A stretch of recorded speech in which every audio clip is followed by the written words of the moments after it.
Hello everyone. Welcome back to our channel, Canada Immigration. We hope you're doing great. In this video, we're going to talk about Canada's 2025 student visa changes, who will be accepted and who will be excluded.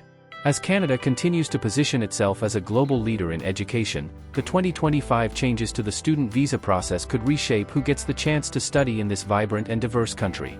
With an influx of international students expected, understanding the new eligibility requirements, application process, and potential challenges is crucial.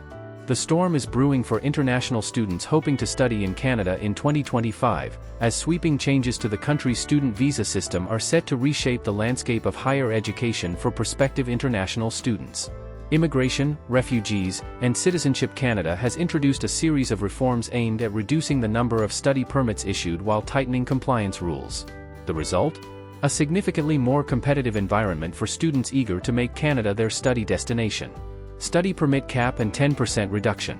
Starting in February 2025, Canada will impose a cap on study permits, reducing the total number available by 10% compared to the previous year.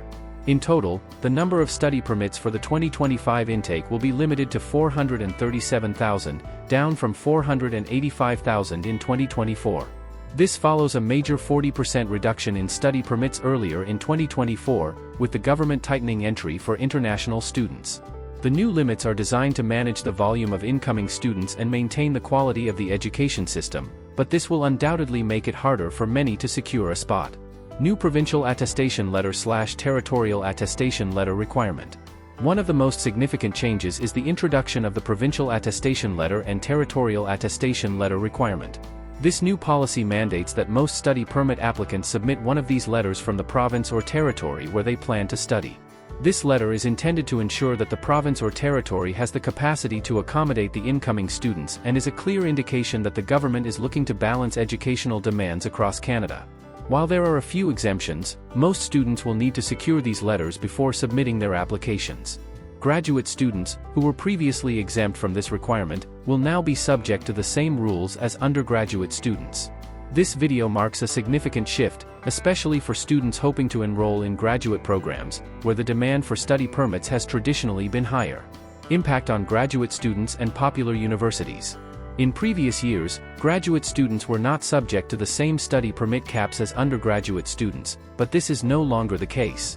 Graduate students will now face the same restrictions, which are based on the number of permits issued in February 2023.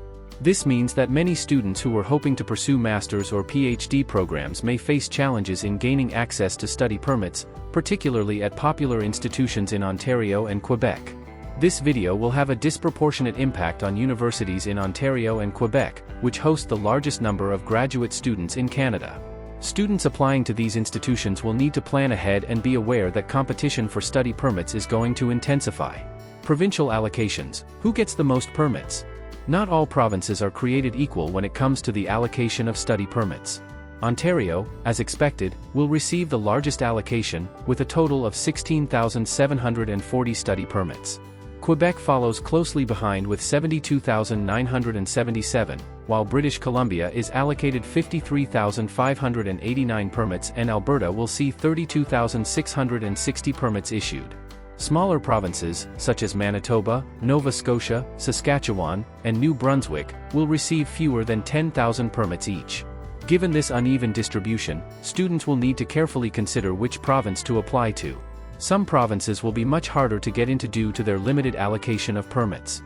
Stricter rules for designated learning institutions. The new rules for designated learning institutions will also have a significant impact on students. As of November 2024, all DLIs will be required to regularly verify students' academic status, ensure that acceptance letters are genuine, and comply with government regulations. Failure to meet these requirements could result in severe penalties, including a one-year ban preventing the institution from admitting new students. This means that students applying to study in Canada will need to carefully verify that their chosen institution is in good standing with the government. Institutions that fail to comply with the new regulations may be unable to accept new students, which could leave applicants in a difficult situation if they do not double-check the status of their DLI. What this means for future students. For those hoping to study in Canada in 2025, these changes will make the process more competitive than ever.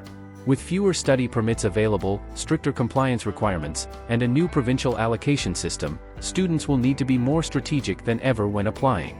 To improve their chances, students should ensure they secure their PAL/TAL early, carefully check their chosen province's permit allocation, and verify that their DLI is in good standing. With fewer spots, tougher regulations, and new hurdles to jump, the 2025 intake will be a battle. If Canada has always been your dream study destination, now is the time to start preparing before it's too late. Navigating the evolving landscape of Canada's student visa system in 2025 may seem daunting, but with the right information and preparation, students can increase their chances of successfully gaining entry. By understanding the key changes, eligibility criteria, and deadlines, international students can make informed decisions and secure their place in one of the world's most sought-after educational destinations. That is all for today, in this video. What are your thoughts on this? Please let us know in the comments section below. Thanks for watching the entire video. Hopefully, the information is useful to you.